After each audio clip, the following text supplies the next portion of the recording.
Direct selling industry एक ऐसा नाम है कि जिसको पहले बहुत ज़्यादा लोग जानते नहीं थे, या फिर लोग इसको मेंबर बनाने वाला, लोगों को जोड़ने वाला, इस तरह का कुछ नाम देते थे लोग। लेकिन आपको जानकारी होगी कि इसको गवर्नमेंट ने रिकॉग्नाइज किया है, इसके लिए नियम बना दिए गए हैं, इसके लिए रूल एंड रेगुलेशन सब कुछ तैयार हो गया है। और आज की डेट में जैसे बाकी की इंडस्ट्री है वैसे ये डायरेक्ट सेलिंग इंडस्ट्री है। आप इसके बारे में आप गूगल पे जाके सर्च कर सकते हैं, उनकी साइट पे जाके सर्च कर सकते हैं। गवर्नमेंट के जो सर्टिफिकेट है, जो प्रमाण है, वो सारे ले सकते हैं। कंपनियां बहुत सारी हैं, लेकिन आप लोग इसमें अवेयरनेस होनी चाहिए। क्यों करें, क्या करें, इसके लिए थोड़ा सा हमें ध्यान देने की ज़रूरत है। सॉरी, नेटवर्क मार्केटिंग भी इसको बोला जाता है। तो नेटवर्क मार्केटिंग का भविष्य क्या है? क्योंकि आप देखेंगे तो लोगों को नौकरियां मिल नहीं रही, खेती बढ़ेगी नहीं, कम होती जा रही है, हाईवे निकल रहे हैं या फिर कॉलोनियां बन रही हैं। और उस कंडीशन में आप पढ़ाई लिखाई करने के बाद भी आपको खुद मालूम है कि आप कितनी सारी पढ़ाई करेंगे, पॉपुलेशन बढ़ रही है, तो कहाँ जाकर के कैसे क्या नौकरी मिलेगी। तो इसलिए आपने देखा होगा बहुत सारे स्टार्टअप्स शुरू हो गए, बहुत सारे लोगों ने अपने यूट्यूब पे चैनल बना के कुछ करना शुरू कर दिया, कुछ क्रिएटर बन गए। अलग अलग तरह की चीज़ें हमारे यहाँ पर जन्म ले रही हैं। आपने देखा है ऐसा? प्रधानमंत्री जी ने भी अभी क्रिएटर्स को बुलाया था, शायद आपने ध्यान दिया हो। तो ये एक नई इंडस्ट्री डेवलप हो रही है सब कुछ, और ये समय का बदलाव है। और समय के बदलाव के साथ अगर हम नहीं बदले तो हमारे साथ में बहुत बड़ी दिक्कत हो सकती है, क्योंकि समय जैसा समय चल रहा होता है उस हिसाब से हमको भी बदलना होता है। नहीं बदलेंगे तो हम बहुत पीछे रह जाएंगे। जैसे आपने HMT घड़ी का नाम सुना होगा, आपने नोकिया मोबाइल फ़ोन का नाम सुना होगा, तो आपने मर्फी रेडियो होता था और एटलस की साइकिल और ये सब हुआ करती थी। तो ये बहुत पीछे रह गए। आपने देखा होगा बहुत HMT की घड़ी मार्केट में उसी का पूरा कब्जा था, और उसके बगैर मेरे ख्याल में शादी कोई होती नहीं थी। 2-3 चीज़ें तो बहुत कॉमन रहती थी, लेकिन वो चीज़ें पीछे रह गई। क्यों? समय के हिसाब से उन्होंने नहीं बदला। तो ये मशीनी युग है जहाँ पर अभी हम और आप काम कर रहे हैं। आप देखते हैं कि कोई एक सिक्योरिटी गार्ड के लिए उसको जॉब मिली हुई है और गेट पर बैठा रहता है, तो उसका परिवार उससे चल रहा है, लेकिन वहाँ पर भी एक रोबोट खड़ा कर दिया जाएगा। आपने कई जगह देखा होगा। अभी केरला में पहली AI टीचर आयशा करके उसका नाम है, और वो इंट्रोड्यूस कर दी गई है, वो क्लास पढ़ा रही है स्कूल में बच्चों को। वो रोबोट जो टीचर है, AI टीचर, वो उसमें क्लास पढ़ा रही है। तो आप ये देखिए कि समय आने वाला जो समय है वो किस चीज़ का है। पहले जब रोड बनाने में सैकड़ों लोग लगते थे और उसमें समय लगता था, उनका परिवार उससे चलता था, लेकिन आज रोड आप देखेंगे तो अभी जो आप जिस रोड से आए हैं, अभी अगर उसको मशीन बनाना शुरू कर दे तो आप जाएंगे तब तक तैयार, और उस पर रोकते नहीं है, जैसे बनाते जाएंगे और बाहर निकालो तुरंत। ऐसा देखा आपने? रातों रात कोई बिल्डिंग खड़ी हो जाती है, रातों रात कोई रोड बन के खड़ा हो जाता है। तो इस तरह से ये मशीनी युग है। अगर इसी तरह से ये सब कुछ रहेगा तो बाकी लोगों को जॉब कहाँ से आएंगी और ये सारे काम कहाँ से होंगे। जहाँ ऑफिस में बहुत सारे लोगों की ज़रूरत पड़ती थी, वहाँ पर कोई एक व्यक्ति कॉर्नर में एक कंप्यूटर लेके बैठ जाता है, एक लैपटॉप लेके बैठ जाता है, और वो सारे काम एक अकेला व्यक्ति कर देता है। तो बहुत सारी चीज़ें कम हो रही हैं। तो आपका जो भविष्य है, नेटवर्क मार्केटिंग का जो भविष्य है, क्योंकि जहाँ पॉपुलेशन बढ़ रही है, और वो दूसरी तरफ अगर देखेंगे तो पॉपुलेशन को ऐसे बोला जाता है कि एक तरह से अभिशाप है। मतलब ज़्यादा बढ़ेंगे लोग तो उनको कहाँ से खाने को आएगा, कहाँ से क्या क्या चीज़ें कैसे मिलेंगी। लेकिन एक डायरेक्ट सेलिंग एक ऐसी जगह है कि जहाँ पर आप जितनी पॉपुलेशन बढ़ रही है उतना उसके लिए तो वरदान है। आप सारी जगह आप देखेंगे तो वहाँ पर कुछ वैकेंसी होती हैं, कहीं 100 वैकेंसी हैं, 1000 वैकेंसी हैं, 2000 वैकेंसी हैं, 4000, 10,000, 20,000, 50,000, लाख हो सकती हैं, लेकिन उसका ज़रूर कोई एक लिमिट होगी। लेकिन डायरेक्ट सेलिंग में क्या कोई ऐसी लिमिट है? आप कितने भी ज्वाइन करा सकते हैं। आप 2 को कराइए, 2000 को कराइए, 20 को कराइए, 20,000 को कराइए, 2 लाख को कराइए, आप कितने भी करा सकते हैं। जितनी बड़ी टीम बनेगी उतना अच्छा खासा आपका नेटवर्क चलेगा। क्लियर हो रहा है कि नहीं हो रहा है? तो यही एक ऐसी जगह है, हर जगह आप जाएंगे तो आपको योग्यता पूछी जाएगी, आपके सर्टिफिकेट मांगे जाएंगे, आपके डिग्री डिप्लोमा मांगे जाएंगे, आपसे अनुभव मांगा जाएगा। लेकिन क्या आप जब यहाँ पर आते हैं तो क्या किसी सामने वाले में ऐसी कोई क्वालिटी देखते हैं कि नहीं साहब उसके पास कोई डिग्री होनी चाहिए, पढ़ा लिखा होना चाहिए, गाँव से नहीं शहर से होना चाहिए, या कोई डिप्लोमा होना चाहिए? ऐसा कुछ है क्या? नहीं, उससे भी दूर है। तो ये एक ऐसा बिजनेस है जो किसी भी क्षेत्र के व्यक्ति को जिसमें कुछ नहीं आता, दूसरी जगह मार्केट में आप देखेंगे तो जहां किसी पे कुछ आता है, किसी फील्ड में कुछ उसने कर रखा है, किसी में कुछ ट्रेंड है, उस व्यक्ति को भर्ती किया जाता है। उसको कोई रोजगार दिया जाता है, क्योंकि रोजगार देने से पहले आप किसी चीज में ट्रेन होने चाहिए तो रोजगार मिलेगा। लेकिन डायरेक्ट सेलिंग एक ऐसा बिजनेस है कि पहले वो भर्ती करता है, फिर बाद में सिखाता है खुद ही। तो आप किसी भी फील्ड से हो, आप पढ़े लिखे हैं, अच्छी बात है। अगर पढ़े लिखे नहीं हैं तो भी आप यहाँ पर कामयाब हो सकते हैं, आप अपने परिवार को एक अच्छा जीवन यहाँ से दे सकते हैं। ऐसा जरूरी नहीं है कि जैसे आप यहाँ पर हर व्यक्ति आने के बाद ये बोल रहा था, राहुल जी ने बोला, वर्मा जी ने बोला, शर्मा जी ने बोला कि आपका यहाँ से जीवन बदल जाएगा। ऐसा जरूरी नहीं है। मैं तो ये मानता हूँ कि जीवन बदलने की बात नहीं है। अगर कोई व्यक्ति कहीं से 50,000 रुपये महीने कमाता है, 40,000 रुपये महीने कमाता है या 30,000 रुपये महीने कमाता है, वो अपनी मेहनत करता है, 8 घंटे की ड्यूटी करता है। अगर 2 घंटे 3 घंटे एक्स्ट्रा टाइम निकाल लेता है, अगर 2-3 घंटे एक्स्ट्रा टाइम निकाल लेता है और एक्स्ट्रा टाइम निकाल के अगर वो 10,000 रुपये महीने भी कमाना शुरू कर दे, तो जो 40,000 रुपये महीने कमाता था, अगर 10,000 रुपये महीने और उसके परिवार में इनकम होती है, तो उसके बच्चे हो सकता है ट्यूशन पढ़ने नहीं जा पा रहे थे, ट्यूशन पढ़ लें, एक अच्छे स्कूल में पढ़ लें, एक अच्छी वो ड्रेस नहीं ले पा रहे थे वो ड्रेस ले लें, छुट्टियां मनाने नहीं जा पा रहे थे छुट्टियां मना के आ जाएं। और वही 10,000 धीरे धीरे जब काम बढ़ता है तो 20,000 रुपये महीने में कन्वर्ट हो जाती है, 30,000 रुपये महीने में कन्वर्ट हो जाती है, 50,000 रुपये महीने में कन्वर्ट हो जाती है। और वही इनकम आपके परिवार में एक दिन लाखों रुपये महीने की इनकम बन सकती है। और जैसे जैसे नेटवर्क बढ़ेगा, जैसे जैसे आपकी टीम बनेगी, तो दूसरे लोग भी काम करेंगे, तो उसमें इनकम और ऐड होती जाएगी। तो आपका मोटरसाइकिल लेने का सपना पूरा हो सकता है, आपका कार लेने का सपना पूरा हो सकता है, आपका घर जो पुराना था उसको दोबारा से रेनोवेट कराने का सपना पूरा हो सकता है, आपके घर पर सामने जो टीन शेड पड़ा था उसको बरांडा में कन्वर्ट करने का सपना पूरा हो सकता है, घर जो नीचे कच्चा था उसको आप पक्का नहीं करा पा रहे थे, पत्थर नहीं लगवा पा रहे थे, टाइल्स नहीं बिछवा पा रहे थे, वो आपका रेनोवेट हो सकता है। एक समय ऐसा आ सकता है कि आप लगातार कुछ साल यहाँ पर काम करते हैं, धीरे धीरे जब टीम आपकी बनती है तो जो घर आपका गांव में था और आपका सपना था कि मैं बराबर अपने गांव से नज़दीक जो शहर पड़ता है, जो कस्बा है, वहाँ पर भी आपका एक सपना था कि मैं कोई फ्लैट या कोई प्लॉट वहाँ पर ले लूँ और अपना मकान वहाँ पर बना लूँ, तो धीरे धीरे कुछ साल के बाद में आपका ये सपना भी धीरे धीरे पूरा हो सकता है। तो ये बिजनेस है और बिजनेस के तरीके से ही चलेगा। यहाँ पर ऐसा कोई चमत्कार नहीं है कि तुरंत आपका कोई जीवन बदलेगा। आप इसको बिजनेस के तरीके से करिए, आप प्रोसेस शुरू करिए। प्रोसेस को हम आज समझते हैं।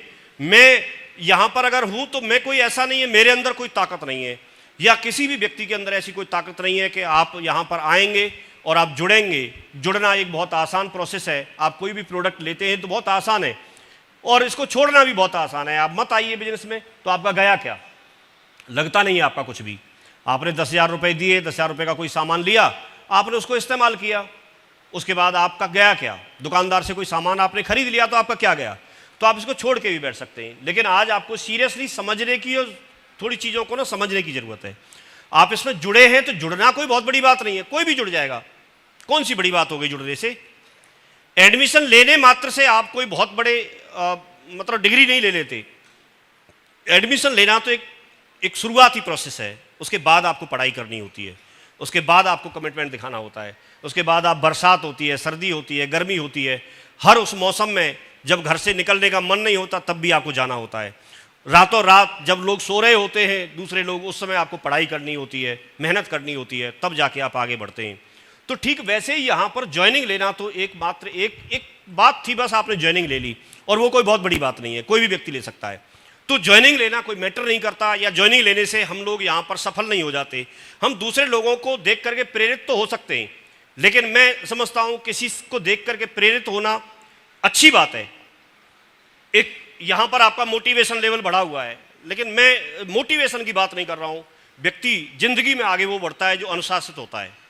आप मोटिवेशन तो एक ऐसा होता है कि आज आप यहाँ पर हैं और यहाँ तक मोटिवेट आप हो जाएं और इतने ऊंचाई के लेवल पे आप उत्साहित हों, एक्साइटेड हों और आप बहुत दमदारी से काम करें, लेकिन ये एक समय के बाद में कम हो जाएगा। ये टेम्परेरी होता है। आप यहाँ पर मोटिवेट हैं, जैसे ही बाहर जाएंगे तो धीरे धीरे करके आपका ये डाउन होता जाएगा। तो मोटिवेशन एक टेम्परेरी चीज़ होती है, लेकिन जब आप एक अनुशासित होते हैं, मोटिवेट आप किसी मूवी में किसी एक्टर को कोई बढ़िया काम करते हुए देख करके मोटिवेट हो सकते हैं। आप किसी को स्टेज पे बढ़िया भाषण देते हुए देख करके आप मोटिवेट हो सकते हैं। आप किसी टीचर को, अगर आपका किसी सब्जेक्ट में इंटरेस्ट है तो टीचर को अच्छे से पढ़ाते हुए किसी क्वेश्चन को ठीक से सॉल्व करते हैं, क्लास में आपने देखा होगा, हम मोटिवेट हो जाते हैं, हम प्रभावित हो जाते हैं। ऐसा होता है कि नहीं होता है? हम बाबा रामदेव जब योगा कराते हैं या कुछ भी स्टेज पे करते हुए टीवी में देखते हैं हम, तो हमको भी लगता है कि हम ऐसा शुरू कर दें, और हम शुरू तो करते हैं लेकिन 2, 4, 6 दिन के बाद में उसको रेगुलर नहीं कर पाते हैं। हम कई बार ऐसा डिसीजन लेते हैं कि हम शाम को रोज़ाना टहलेंगे, टहलने जाते भी हैं, हम शुरू तो करते हैं जूते बूते कस के टाइट करके अपने 2-4 लोगों को साथ लेकर के, और हम जाते हैं, शुरुआत करते हैं सुबह या शाम में, समय निकालते भी हैं, लेकिन 2-4 दिन के बाद फिर ऐसे ही हो जाता है। हम कई बार डिसीजन लेते हैं कि हम सुबह जल्दी जगेंगे। हर बार हमने कोई ऐसा वीडियो देख लिया कि ब्रह्म मुहूर्त में जगना बहुत ज़रूरी है, आप 3 बजे 4 बजे जगते हैं तो आप स्वस्थ रहेंगे, तो आपको लगता है कि हाँ ये बहुत अच्छी बात है, और आप शुरू भी करते हैं लेकिन उसको कंटिन्यू नहीं कर पाते। तो आपका अनुशासित होना किसी भी क्षेत्र में, ऐसे ही किसी को देख करके या किसी की उपलब्धि को देख करके आप इस बिजनेस की शुरुआत तो करते हैं लेकिन उसको रेगुलर नहीं कर पाते, जबकि अनुशासित होना, रेगुलर करना बहुत ज़रूरी है। आप मान के चलिए शर्मा जी के पास कोई उपलब्धि है, या मेरे पास कोई उपलब्धि है, या किसी और के पास कोई उपलब्धि है, उससे आपको क्या मिलता है? आपको तो कुछ नहीं मिला। मान के चलिए डॉक्टर साहब अगर विदेश घूम के आए तो उसका अनुभव तो उन्होंने किया, हमें तो क्या मिला? या मान के चलिए मैं पैसा कमाता हूँ इससे, ठीक है, मैं लाखों करोड़ों की इनकम अगर मैं करता भी हूँ और मैं दिखा भी दूँ, उससे क्या फ़र्क पड़ता है? आपको क्या मिला? तो आपको तो ये जानने की ज़रूरत है, और आपको ये सवाल पूछने की ज़रूरत है हर उस व्यक्ति से जो स्टेज पे है, बोला सर आपके पास तो आ गया लेकिन ये हमारे पास कैसे आएगा, ये बताइए। और ये ज़रूरी है, और यही समझना ज़रूरी है। और इसमें से अगर आप अपने लिए कुछ ले पाते हैं, अपने लिए अगर कुछ कर पाते हैं, तो वही महत्वपूर्ण है। और ऐसा अगर कुछ आप कर पाते हैं तो आपने यहाँ पर समय दिया है, आपने 2-4 घंटे आने में लगाए होंगे, 2-4 घंटे रात तक पहुँचेंगे आपको यहाँ पर खाना भी हो सकता है प्रॉपर नहीं मिल पाया हो, भीड़ भाड़ में सब ऐसे ही होता है, व्यवस्था इतनी नहीं बनती है, और उसके बावजूद भी आप यहाँ पर बैठे हैं, लगातार बैठे हैं सुबह से। हम लोग तो बाद में आए, उससे पहले आप 2-3 घंटे पहले से ही शायद बैठे होंगे, लगातार आप वेट कर रहे हैं, और उसके बाद जब आप जाएंगे तो ये ज़रूरी है कि आप इसमें से क्या ले पाते हैं। तो आप उस चीज़ को आप देखिए, उस चीज़ को आप नोट करिए और उसको करने का प्रयास करिए, और हर उस ऐसी चीज़ को आप ढूंढिए। सबसे पहले आपका दिल गवाही देना चाहिए, आपके अंदर से आवाज़ आनी चाहिए कि हाँ ये बिजनेस सही है और मैं इसको कर सकता हूँ। जब तक आपके अंदर से ये आवाज़ नहीं है तब तक आप इस बिजनेस के बारे में सर्च करिए, तब तक आप इसके डॉक्यूमेंट्स को देखिए, तब तक आप अपने अपलाइन के पास कराया उनसे सवाल कीजिए और सारी चीज़ों को समझिए क्या ये सही है। क्योंकि जब आप समय देंगे और जब थोड़ा आप आगे निकल जाएंगे, तो कई बार क्या होता है कि जब आप बीच नदी में आप पहुंच गए तो वापस होने में भी मेहनत करनी होती है। जब आप आगे बढ़ जाते हैं तो कहीं ऐसा आगे ना बढ़ जाएं जिसको आप चाह नहीं रहे थे और उसमें आप आगे बढ़ गए।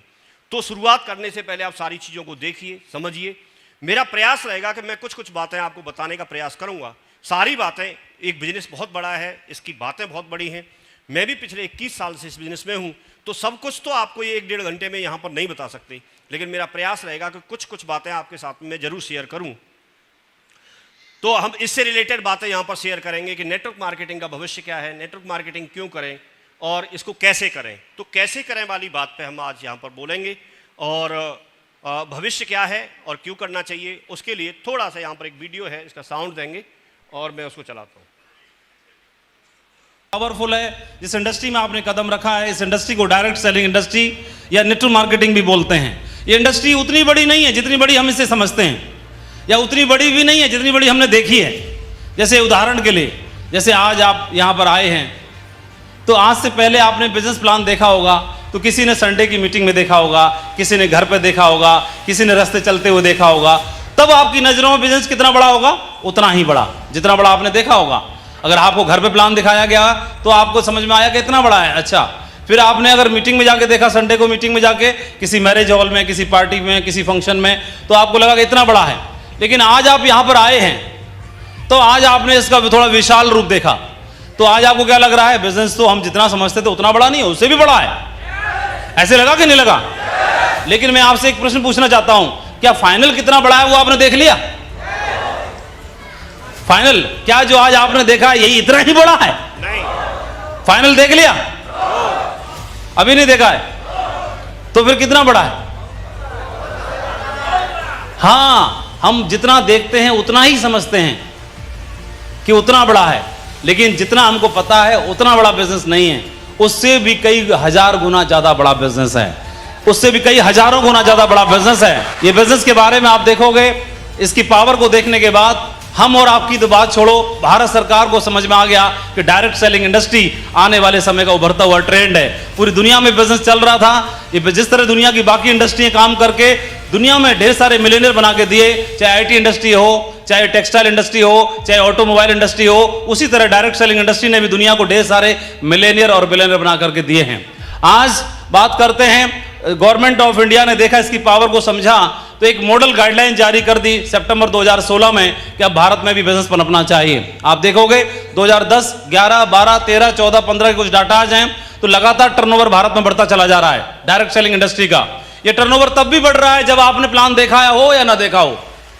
चाहे किसी भी वर्ग का व्यक्ति हो, चाहे महिलाएं हो, चाहे गर्ल्स हो, चाहे एजुकेशन में हो के फील्ड से हो, चाहे बिजनेस प्रोफेशनल्स हो, चाहे एडमिनिस्ट्रेशन के क्षेत्र से हो, चाहे सिविल से हो, कोई भी हो, आज हर व्यक्ति इस बिजनेस में अपना करियर देख पा रहा है और कोई भी कर भी सकता है। इतना जबरदस्त बिजनेस है। इस बिजनेस के बारे में पोटेंशियल को अगर आप देखोगे तो आज की डेट में इस बिजनेस के अलावा हर आदमी का सपना है, ड्रीम है कि अपने बच्चों को अच्छी एजुकेशन मिले ताकि उनका करियर अच्छा बन सके। हर एक का ड्रीम होता है कि नहीं होता है? स्टूडेंट बैठे होंगे तो सबका ड्रीम होगा, कोई आईआईटी करना चाहता है, कोई इंजीनियर बनना चाहता है, कोई मेडिकल में जाना चाहता है, सीए करना चाहता है, कुछ ना कुछ बनना चाहता है। ऐसे ही एजुकेशन की फील्ड में हो या किसी भी फील्ड में जाना चाहता है। ऐसे ही माँ बाप भी हैं, वो भी अपने बच्चों को अच्छा पढ़ाना चाहते हैं। वो भूखा रह लेंगे, कर्जा ले लेंगे, जमीन बेच देंगे, खेत बेच देंगे, डबल मेहनत करेंगे, लेकिन बच्चों को अच्छा पढ़ाते हैं। बोलो हाँ कि ना? कितने लोग एग्री इस बात से? हर आदमी अपने बच्चों को पढ़ाना चाहता है, अच्छी एजुकेशन दिलाना चाहता है। लेकिन दिलाने के बावजूद भी अगर बात करेंगे तो किसी भी, आज भारत में टॉप 10 हाईएस्ट पेइंग जॉब्स हैं भारत के अंदर। सीए की बात करें, मैनेजमेंट प्रोफेशनल्स की बात करें, आईटी सॉफ्टवेयर इंजीनियर्स की बात करें, इन्वेस्टमेंट बैंकर्स, एक्चुअल साइंस के कॉस्ट एस्टिमेटर्स, फाइनेंशियल सर्विसेज को लेके गवर्नमेंट जॉब्स में थोड़े हाई प्रोफाइल वाले, और मार्केटिंग रिसर्चर और लीगल एडवाइजर्स वगैरह। ये कुछ फील्ड हैं जहां पर आदमी अच्छी सैलरी हासिल कर सकता है और आगे बढ़ सकता है। लेकिन क्या यहां पर अगर आदमी मेहनत करता है और बहुत मेहनत करता है तब जाके जॉब हासिल करता है, तो देखें इनका पैकेज कितना है। तो आप देखोगे आईटी के अंदर अगर जाओगे तो पैकेज की शुरुआत हो रही है 5 लाख रुपए से। एनुअली की बात कर रहा हूं, महीने का नहीं, एनुअली एवरेज की बात कर रहा हूं। किसी पर्टिकुलर व्यक्ति का नाम नहीं ले सकते। किसी पर्टिकुलर व्यक्ति की बात बोलोगे, सर उसको 50 लाख मिलता है साल का, तो आपको 2 लाख कमाने वाले भी मिल जाएंगे। बोलो मिलेंगे कि नहीं मिलेंगे? एवरेज की बात कर रहे हैं। ऐसे ही आप मार्केटिंग के क्षेत्र में जाओगे, वहां भी पोजीशन है। आप लीगल में जाओगे और वहां भी पोजीशन यही है। आप मेडिकल प्रोफेशनल्स को देखोगे और किसी भी दूसरे प्रोफेशनल्स में देखेंगे तो वहां पे जो एवरेज सैलरी है 5 लाख, 6 लाख, 7 लाख, 8 लाख, 10 लाख, 5 से 10 लाख के बीच में रोटेट हो रही है। लेकिन ये सैलरी हासिल करने के लिए भी क्या ये नौकरी को पाना इतना आसान हो गया है? क्या इतना आसान नहीं है। आप देखते हैं अगर वैकेंसी 100 हैं तो अप्लाई करने वाले लाखों में होते हैं। बोलो हाँ कि ना? इतना टफ हो गया है। फोर्स की नौकरी है, सिपाही की भर्ती हो रही है, 100-200 वैकेंसी है, 500 वैकेंसी है, 50-50 लाख लोग तक अप्लाई करते हैं, कोशिश करते हैं, ट्राई करते हैं। मालूम है कि नहीं मालूम है? इस बात को जानते हैं आप सभी। इतना टफ हो चुका है। ये अभी 2-3 दिन पहले की न्यूज है। रोजगार के मुद्दे पर पिछले 6 सालों में 90 लाख नौकरियां घटी हैं, क्योंकि विज्ञान तरक्की कर रहा है। तो विज्ञान तरक्की कर रहा है, टेक्नोलॉजी तरक्की कर रही है, तो नौकरियां बढ़ नहीं रही, नौकरियां घट रही हैं। जो काम पहले 100 लोग मिलकर करते थे वो अकेला काम मशीन कर देती है। जो रोड बनाते थे 100 लोग मिलके रात में। बढ़िया, ग्रेट। तो अब हम देखते हैं कि शुरुआत कैसे होती है। ये यू वाली पोजीशन आपकी होती है जब आप ज्वाइनिंग लेते हैं। तो आपको यहाँ पर देखेंगे तो आप कंपनी से जुड़ते हैं। कंपनी के साथ साथ आपको यहाँ पर एक सिस्टम मिलता है, अपलाइन मिलता है, और सिस्टम आपको एक्टिविटी प्रोवाइड कराता है। अपलाइन आपको गाइड करता है कहाँ कहाँ पर कैसे कैसे क्या होगा। ये आपकी पोजीशन होती है। ये एक स्ट्रक्चर होता है जब भी कोई नया व्यक्ति ज्वाइन करता है, और वहाँ से वो गाइडलाइन लेके, वहाँ से ट्रेनिंग लेके, सीख करके, सिस्टम के साथ मिल करके फिर वो अपनी एक टीम बनाता है। यही होता है। एक शॉर्ट में हम इसको समझें तो समझ में आ रहा है सबको? क्लियर हो रहा है? तो यू वाली पोजीशन आपकी है। लेकिन अब इसमें वही वाली बात है कि जैसे शर्मा जी एक बांसुरी वाली बात बता रहे थे कि उसमें धुन नहीं निकलती, तो धुन उसकी निकलती है जो व्यक्ति सीख लेता है। बांसुरी तो वही है, लेकिन उसको सीखना जरूरी है। अब हम सीखेंगे तो उसमें कितना प्रैक्टिस में टाइम लगेगा। कोई व्यक्ति जल्दी सीख सकता है, कोई व्यक्ति थोड़ा देर भी हो सकती है, लेट भी हो सकता है, लेकिन करना उसको जरूरी है। क्योंकि बांसुरी में से अगर धुन निकालनी है तो उसको बजाना सीखना ही होगा। यस और नो? ठीक वैसे ही डायरेक्ट सेलिंग में भी अगर आपको सफल होना ही है तो आपको इसको सीखना ही होगा, आपको इसको नेचर को समझना होगा। ये लोगों का बिजनेस है। लोगों के पास जब आप जाओगे तो लोग रिएक्ट करेंगे, लोग आपको मना करेंगे, तो आपको उस समय क्या रिएक्शन देना है। आप पेशेंस रख सकते हैं कि नहीं रख सकते हैं, आप इतना समय मैनेज कर सकते हैं कि नहीं कर सकते हैं।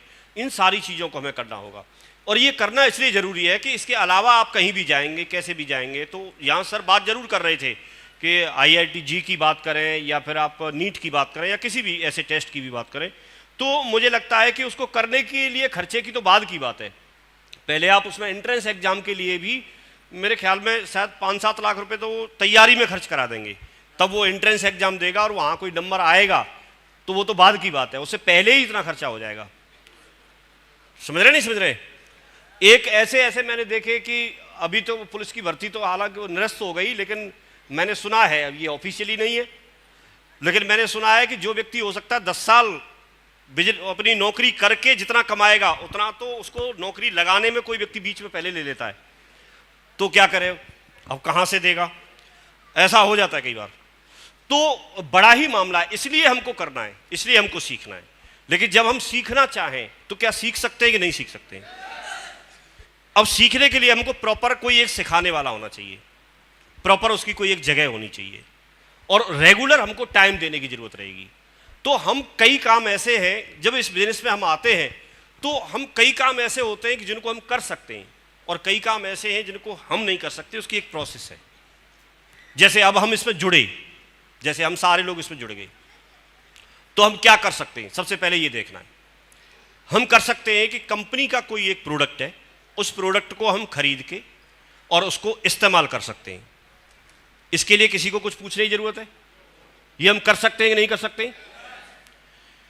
भी कंपनी में जो भी प्रोडक्ट हैं और जो हमारे काम के हैं, जिनकी हमको जरूरत है, वो मार्केट से ना लेके हम यहाँ से लें और यहाँ से लेने के बाद उसको इस्तेमाल करें।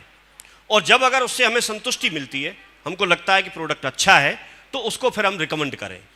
रिकमेंड करने के बाद वो व्यक्ति लेगा या नहीं लेगा ये हमारे हाथ में नहीं है, लेकिन किसी प्रोडक्ट को खरीद के इस्तेमाल करना हमारे हाथ में। तो हम बात कर रहे हैं कुछ काम ऐसे जो हमारे हाथ में है और कुछ काम ऐसे जो हमारे हाथ में नहीं है। तो जो हाथ में नहीं है उसके लिए प्रोसेस है, नौकरी मिलेगी या नहीं मिलेगी, पढ़ाई एक प्रोसेस है, मिलेगी या नहीं मिलेगी ये हमारे हाथ में नहीं है। सच है कि नहीं? यस और नो? भाई जितने भी यहां पर नौकरी जो भी कर रहे होंगे, तो क्या वही बनना चाहा था जो आज आप बने हो? 99% लोग, 99.99% लोग ऐसे होंगे जो आज बन चुके हैं, वो बनना नहीं चाहते थे लेकिन बने, क्योंकि कुछ और नहीं है तो चलो ये ठीक है, कुछ तो करेगा व्यक्ति की, फिर एज हो जाती है। तो हम उन कामों को देखें जो हम कर सकते हैं। तो जो कर सकते हैं वो हमको करना चाहिए कि नहीं करना चाहिए? मैं ये जानना चाहता हूं आपसे। कितने लोग बोलते हैं कि जो कर सकते हैं वो तो करें? बिल्कुल। तो आज से आप जो भी आपकी जरूरत है उस हिसाब से आप करिए, उस हिसाब से प्रोडक्ट इस्तेमाल करिए। अब जिस प्रोडक्ट को आपको लगता है कि अच्छा है तो आप उसको रिकमेंड करिए, उसको दूसरे लोगों को बताइए। तो ये प्रोसेस है, आपको बताते रहना है। खरीदेगा नहीं खरीदेगा वो सामने वाले का काम है, लेकिन आपको क्या करना है, ये प्रोसेस है और उस प्रोसेस को करते रहिए। जब लगातार आप प्रोसेस में डरे रहेंगे तो धीरे धीरे करके आपको रिजल्ट आना शुरू हो जाएंगे। जैसे इंश्योरेंस का एक एजेंट होता है, तो इंश्योरेंस एजेंट की एक प्रोसेस क्या है, इंश्योरेंस के बारे में वो हर किसी को बताते रहेंगे, उसके फायदे बताते रहेंगे, और उन्हीं में से बीच में से कोई एक व्यक्ति ऐसा होगा जो उस प्रोडक्ट को उनसे, इंश्योरेंस को उनसे ले लेगा, और इस तरह से उनका काम चलता है। यही होता है। तो ऐसे ही हम इसको काम को करने के लिए हम पहले समझते हैं।